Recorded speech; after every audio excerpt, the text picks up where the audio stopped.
किसी भी नागरिक की सुरक्षा तो एजेंसीज अपने इनपुट से करती हैं। तो मैंने जो पहले दिन अचानक मेरे मुंह से निकला था किसी एक कार्यक्रम में, इसका मतलब वो सत्य सिद्ध हो गया कि अगर विदेश में बैठे हुए वो लोग जो भारतीय संविधान की संप्रभुता के लिए, देश की संप्रभुता के लिए खतरा है,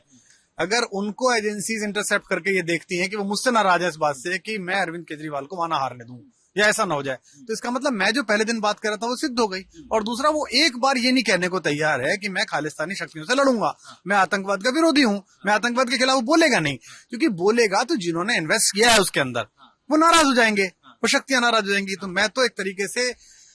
एक कार्यक्रम के शूट में अचानक एएनआई ने मुझसे एक बात पूछी थी और अचानक हिंदू सिख विवाद में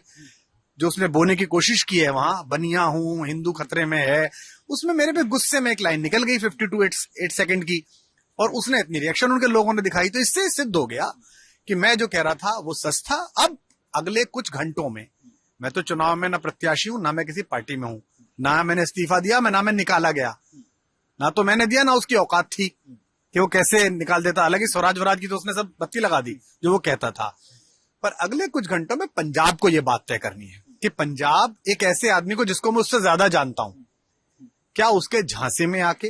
खुद को 84 से पहले वाली स्थितियों में ले जाना चाहता है, या जैसे शांतिपूर्ण किसी भी दल को जिताए, जैसे संवैधानिक सरकार चलती है वैसे चले। अचानक उसके चेहरे से एक पर्दा हट गया है, और मैं तो बार बार अब भी कह रहा हूं, अब भी समय है, वो लेके आ जाए साक्ष्य, मैं लेके आ जाऊं साक्ष्य, जो उसने मुझसे बातें की हैं, जो किया है, मैं दिखा दूंगा उसने क्या कहा है और उसका क्या मूड है। लेकिन वो भागता फिर रहा है, बचता फिर रहा है, मुझको ऐसा कह दिया, ये उसकी पुरानी आदत है कि वो एक तो सफेद झूठ बोलता है, एक रोनी सूरत बना के बोलता है, और एक ये बना के बोलता है पूरी दुनिया उसके पीछे पड़ी है। और इस झांसे में उसने अच्छे अच्छे महत्वपूर्ण विद्वान संत प्रवृत्ति के भोले लोगों का मूर्ख बनाया है, मतदाताओं को भी बनाया है। पर अब ये काट की हांडी मुझे लगता है अब ज्यादा चढ़ेगी नहीं, इसमें आग लगने का समय आ गया। तो वाई कैटेगरी सुरक्षा बिल का, देखिए, ना मैंने मांगी, ना मेरा कोई काम, मैंने आज तक कभी कोई सुरक्षा नहीं मांगी। मेरी अगर सरकार की एजेंसीज का इनपुट है, मैंने तो अभी खबर देखी, उसमें लिखा हुआ है कि आईबी और जो भी एजेंसीज होती है उनका इनपुट था, तो उसके इनपुट पे एक लोकतांत्रिक सरकार की जिम्मेदारी होती है वो अपने नागरिकों की सुरक्षा सुनिश्चित करे,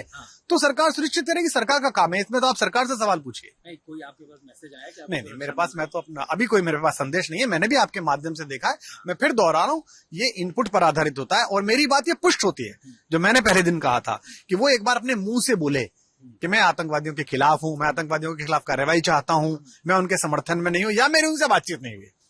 17 से लेके आज तक मेरी उनके किसी आदमी से बातचीत नहीं हुई, मेरे लोगों की उनसे बातचीत। वो एक बार कह दे, आ जाए, क्या दिक्कत है, कहीं भी आ जाए। कुमार, आप भी सार्वजनिक जीवन में रहते हैं, इधर उधर शोज करते रहते हैं, जिस तरह से इनपुट आपने बताया जैसे, क्या आपको कभी लगा कि थ्रेट है इस तरीके से? देखिए, ये सरकार से आप सवाल पूछिए। सरकार एक जिम्मेदार सरकार का एक काम होता है, क्योंकि पहले तो कहा जा रहा था कि कांग्रेस को फायदा हो रहा है मेरे कहने से, कांग्रेस के कहने पे बोल रहे हैं, अब कहा जा रहा है कि भाजपा के, तो पहले तो वो तय कर लें कि तेदे पर ले दे पर किसके साथ है। लेकिन ये सरकार का काम है, एजेंसीज का काम है, और मैं उन मूर्ख लोगों में नहीं हूं जो एजेंसीज के गंभीर काम पे कोई टिप्पणी करूं। हमारे देश की एजेंसीज बहुत गंभीर